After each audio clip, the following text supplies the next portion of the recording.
جاتا ہے۔ اللہ تعالیٰ نے فرمایا لن ترانی، آپ مجھے ہرگز نہیں دیکھ سکتے۔ موسیٰ آپ کی آنکھوں میں پیدا کرنے والے تو ہم ہی ہیں، وہ طاقت ہی نہیں رکھی کہ آپ ہمیں دیکھ سکیں۔ اللہ اکبر۔ لیکن موسیٰ علیہ السلام کا اصرار بڑا۔ اللہ نے فرمایا موسیٰ اس پہاڑ کی طرف دیکھ، اگر میری تجلی اس پہاڑ نے برداشت کر لی اور یہ اپنے مقام پہ کھڑا رہا تو ضرور آپ مجھے دیکھ لیں گے۔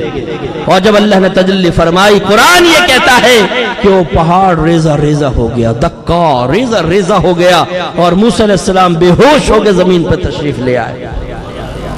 ابھی تجلی نہیں دیکھی ہے، پہاڑ پر گرنے والی تجلی سے اس پہاڑ کے انجام کو دیکھا ہے تو موسیٰ علیہ السلام بے ہوش ہو گئے ہیں، اور ادھر میرے آقا ہے اللہ کی بارگاہ میں کھڑے ہیں اور آنکھیں سے دیکھ رہے ہیں۔ نہ پلک جل رہی ہے، نہ آنکھیں جل رہی ہیں، نہ جسم جل رہا ہے، نہ لباس جل رہا ہے۔ معلوم یہ ہوا کہ اللہ تعالیٰ نے اپنے حبیب کو پہاڑوں سے زیادہ مضبوط بنایا ہے۔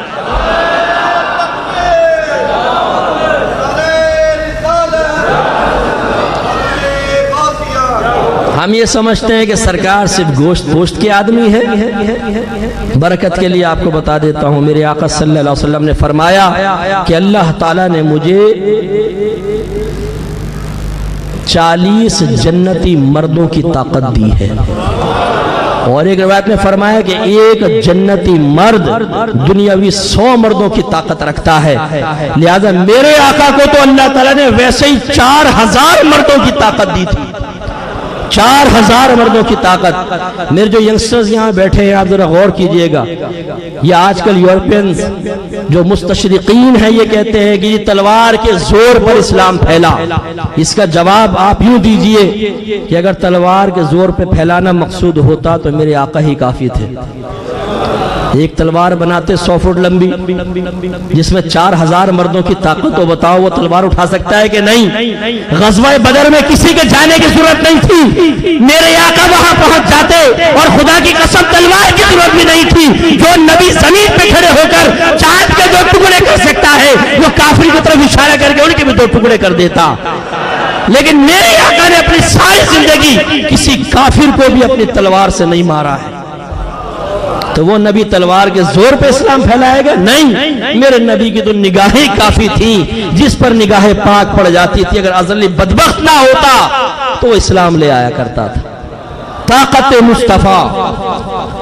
ایک پہلوان تھا، شیخ عبداللہ محدث دہلوی رحمۃ اللہ علیہ نے لکھا ہے، ایک پہلوان تھا بڑا لمبا چوڑا، کافر تھا، اور اس کی طاقت اور وزن کا عالم یہ تھا کہ اگر ایک گائے کی کھال بچھا دی جاتی اور وہ اس پہ کھڑا ہو جاتا اور لوگوں کو چیلنج دیتا کہ کھینچو میرے پاؤں کے نیچے سے، تو لوگ کھینچتے تو کھال پھٹ جاتی تھی، پاؤں کے نیچے سے کھال نکلتی نہیں تھی۔ تو اس کے وزن کا اندازہ کر لیں آپ۔ تو وہ ایک وادی میں مل گیا سرکار کا، آمنا سامنا ہوا تو کہا کہ آپ وہی ہیں جو نبوت کا دعویٰ کرتے ہیں؟ سرکار نے فرمایا کہ ہاں۔ کہنے لگا کہ اگر آپ مجھے کشتی میں پچھاڑ دیں تو آپ پر ایمان لے آؤں گا، ریسلنگ سٹارٹ کر لیں۔ میرے سرکار مسکرائے اور فرمایا کہ ٹھیک ہے آؤ میدان میں۔ اب فرشتے بھی محو حیرت ہوں گے کہ آج اللہ کے نبی کشتی فرما رہے ہیں۔ وہ پہلوان آگے بڑھا جس کے نیچے سے گائے کی کھال کھینچنا مشکل، میرے آقا نے اس کو ایسے اٹھایا، روایت میں آتا ہے جیسے بچے کو اٹھاتے ہیں، اور اٹھا کے زمین پہ پٹک دیا، اور وہ حیران رہ گیا کہ یہ کیسے ہو گیا۔ اس نے کہا نہیں یہ اچانک ہوا ہے، دوبارہ ہوگی۔ سرکار نے فرمایا دوبارہ آؤ، وہ دوبارہ آیا، سرکار نے پھر اٹھا کے زمین پہ پٹک دیا۔ تو وہ یہ کہتا ہوا چلا گیا کہ سب تو جادو ہے۔ معلوم ہوا کہ بدبختوں کو سب کچھ دکھا دو، سنا دو، بتا دو، ایمان کی توفیق نہیں ہوگی۔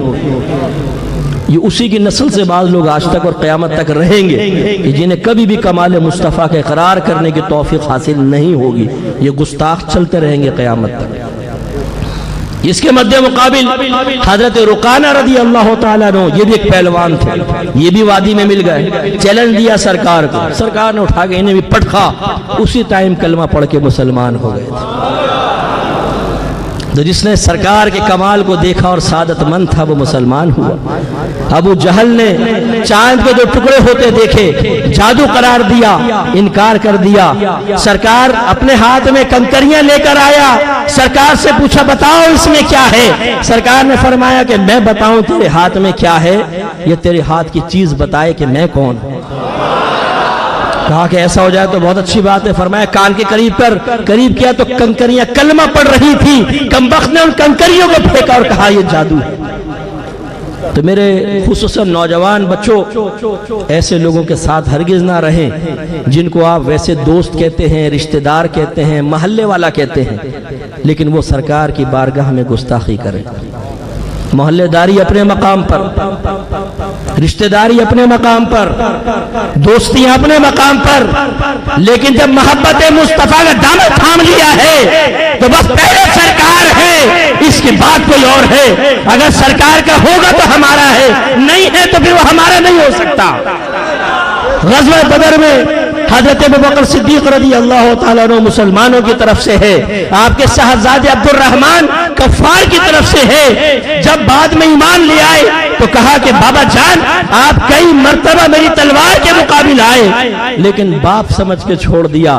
حضرت ابوبکر صدیق رضی اللہ تعالیٰ عنہ نے فرمایا کہ خدا کی قسم اگر تو ایک مرتبہ میں میری تلوار کے نیچے آتا تو تیرا سر قلم کرنے میں 1 لمحے کی دیر نہ کرتا، اس لیے کہ نبی کا کھایا ہے تو نبی کے حکم پر عمل کریں گے، نبی کے احسان لے کے نبی کے دشمنوں کے پل میں نہیں چاٹیں گے۔ ایسی رشتہ داری پر لعنت ہو کہ جو ہمارے نبی کی گستاخیاں کرے اور ہم اس کو سر پہ اٹھائیں، سر پہ بٹھائیں، نہیں وہ سر سے اتار دینے کے قابل ہے۔ تو اس لیے میرے آقا کے کمال کو انسان پہچانے اور غور کرے۔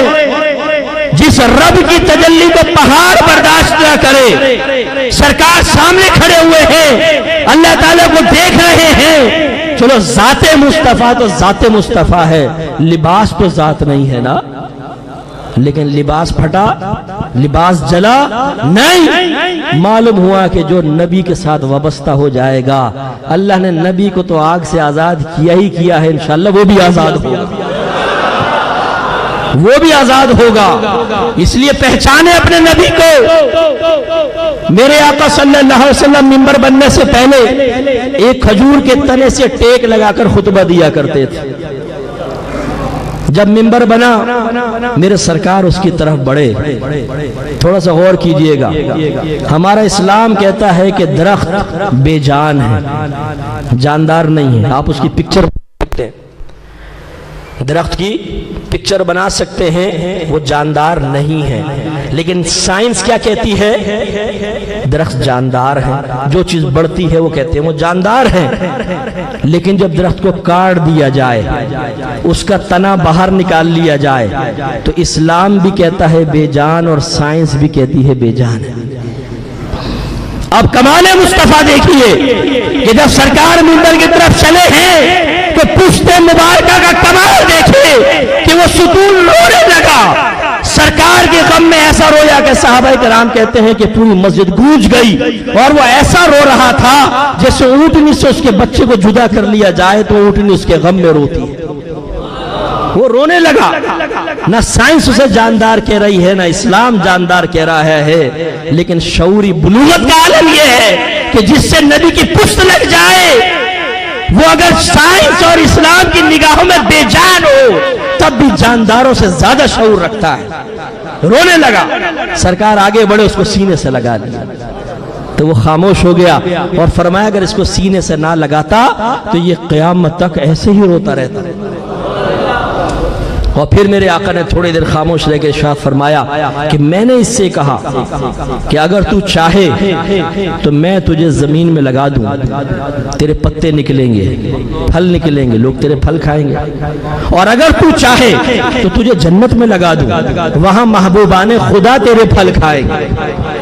قربان جائیے اس بے جان درخت کے عقیدے پر کہ جواب میں یہ نہیں کہا کہ جس کا نام محمد احمد ہو اسے تو کسی چیز کا اختیار ہی نہیں ہوتا، اور خصوصاً جنت تو اللہ دے گا، آپ کیا دے سکتے ہیں؟ نہیں، وہ جانتا تھا کہ ہے سب کچھ اللہ کا، اللہ تبارک و تعالیٰ کے خزانوں کا ہے، لیکن اللہ تعالیٰ دیتا اپنے حبیب کے وسیلے سے ہی ہے۔ اس تنے نے کہا یا رسول اللہ میں چاہتا ہوں آپ مجھے جنت میں لگا دیں تاکہ محبوبان خدا میرے پھل کھائیں۔ سرکار نے اپنے منبر کے سامنے گڑھا کھدوا کے اس میں اس کو دفنا دیا۔ اوپر پیر ہیں سرکار کے، نیچے وہ تنا ہے، اور انشاءاللہ کہ جنت میں دیکھیں گے آپ اور میں، جنت میں جا کر انشاءاللہ اس کا پھل کھائیں گے۔ تو حضرت خواجہ حسن بصری رحمۃ اللہ علیہ فرمایا کرتے تھے کہ لوگوں غور کرو، ایک تنا تو ہمارے سرکار کے غم میں رو کے جنت پالے، ہم تو اشرف المخلوقات ہیں، ہمیں تو زیادہ سرکار کی محبت اور غم میں رونا چاہیے۔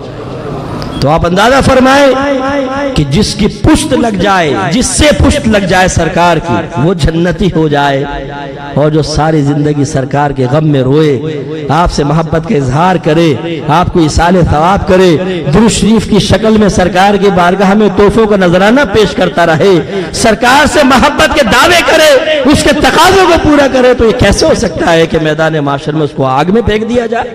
انشاءاللہ وہ بھی جنت میں جائے گا۔